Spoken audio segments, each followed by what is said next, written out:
मैं गारंटी से कहता हूं 50 और 60 साल के जितने भी वालिदैन इस रूहे ज़मीं पर अभी जिंदा हैं, उनमें 80% परेशान है अपने बच्चों को लेकर, अपने ही बच्चों को लेकर परेशान है। और जब आप लोग पैदा हुए थे बेपनाह खुश थे कि मेरे घर रहमत आई है, लड़की पैदा हुई है, मेरे घर लड़का पैदा हुआ, वारिस आया है। बहुत फख्र महसूस कर रहा था बाप। जब बाप को एक वारिस मिलता है ना, उसको पूरी दुनिया मिल जाती है। और एक बेटी पैदा होती है तो बाप बेपनाह खुश हो जाता है, ये तो रहमत आई है अल्लाह की। बेपनाह पैसे नहीं थे, कहां कहां जाकर दूसरों से उधार लेकर दावतें करने लगा।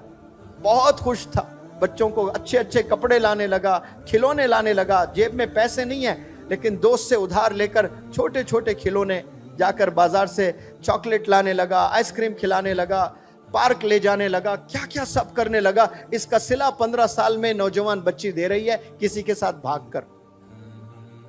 इसका सिला नौजवान दे रहा है ड्रग्स में इन्वॉल्व होकर।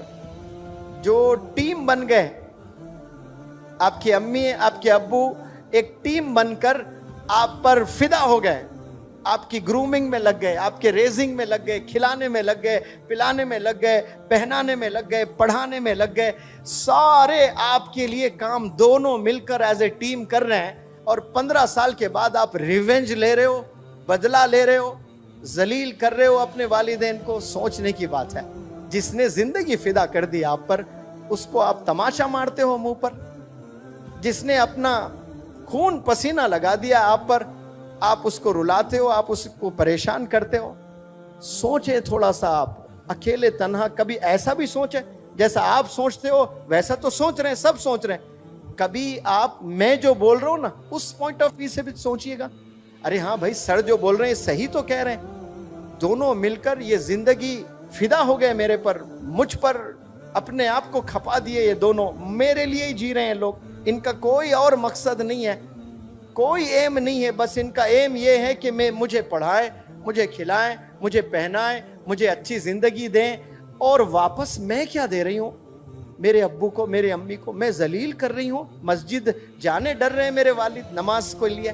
क्यों? मैंने ऐसी घिनौनी हरकत कर दी कि मस्जिद में जाकर नमाज पढ़ने बाप डर रहा है, शर्मिंदगी से चेहरा नहीं दिखा पा रहा है। थोड़ा सा इमेजिन करें, आपके वालिद है, मस्जिद में नहीं जा पा रहे, वहां जहां बचपन से नमाज पढ़ा करते थे।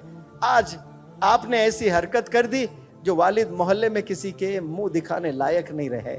आपकी हरकतों से ड्रग्स में इन्वॉल्व, शर्म आ रही है बाप को। गलियां बदलकर दूसरे गलियों से जा रहा है। ये नौजवान ऐसे तोहफे दे रहे हैं अपने वालिदैन को। फख्र महसूस करना, प्राउड फील करना, डैड आपके मॉम प्राउड फील करना, मेरी बेटी खुश होना। वालिदैन प्यारे बच्चों मर जाते हैं, कसम खुदा की उनकी दुआएं जिंदा रहती है। जो दुआएं आप लोग को किए थे ना वो माजी में, कभी रातों में किए, कभी जुमे में किए, कभी रोजे की हालत में किए, कभी इफ्तार करते हुए आंख से आंसू बहाए आप लोग के मुस्तकबिल के लिए। वालिद तो इंतकाल हो गया, वालिद की दुआ जिंदा रहती है। माँ इंतकाल हो गया, माँ की दुआएं जिंदा रहती है।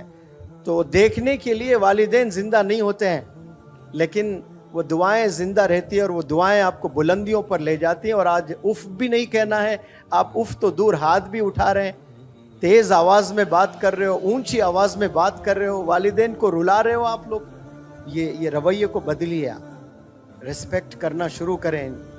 फिर देखें इंशाअल्लाह अल्लाह कैसे आपको चमकाएगा। सब लोग को चमकने का शौक है, कामयाबी का शौक सबको है। फार्मूला आपके पास घर में है, कामयाब होने का फार्मूला आपके घर में है। दीन में भी दुनिया में भी। जन्नत में जाना चाहते हो तो बाप दरवाजा है, बाप को रुला कर दरवाजा लॉक पड़ा हुआ है, नहीं जा पाओगे आप। माँ के कदमों के नीचे जन्नत है। माँ को रुलाकर, माँ को सताकर जन्नत के ख्वाब ना देखा करें आप लोग। तो जो भी जन्नत में जाने के ख्वाब देख रहे हैं, वो जन्नत आपके घर में है, घर के बाहर नहीं है। आप लोग बाहर तलाशते हैं, मैकडॉनल्ड्स में तलाशते हैं, रिजॉर्ट्स में तलाशते हैं, पार्क्स में तलाशते हैं आप लोग। कितने लोग हज पर जाते हैं, लाखों, 30-35 लाख। क्या सबके हज कबूल होते हैं? सबके नहीं कबूल होते हैं, कुछ लोग के हज कबूल होते हैं। अब्बा हुजूर आराम कर रहे हैं सिर्फ, और आप गए कमरे में देखकर खुश हुए, ये मेरे अब्बा मकबूल हज का सवाब मिलेगा। कौन से हज का सवाब? मकबूल हज। एक तो हज का सवाब, एक मकबूल हज का सवाब।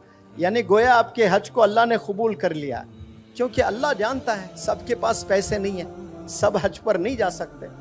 कोई बीमार है हज पर नहीं जा सकता, कोई मखरूस है हज पर नहीं जा सकता, कोई अपाहिज है हज पर नहीं जा सकता। वो बंदा अपने वालिदैन को मुस्कुराते हुए देखे, हज का सवाब मिलता है। लेकिन गफलत की जिंदगी में नौजवान जी रहे हैं, उन्हें पता ही नहीं, और हज पे जाते हैं, बड़े खुश होते हैं, वालिदैन को सता रहे हैं। तो अल्लाह को ऐसा हज भी नहीं चाहिए, ऐसे नमाज भी नहीं चाहिए जो वालिदैन को 365 दिन रुलाते हो, और आप हज पर भी जा रहे हो, साल में 2 उम्रे भी कर रहे हो, 5 वक्त नमाज भी पढ़ रहे हो, चैरिटी भी दे रहे हो, लेकिन जो असल काम आपने करना है घर में, जो वालिदैन की खिदमत, उनकी रिस्पेक्ट, वो ना करें तो फिर कुछ नहीं।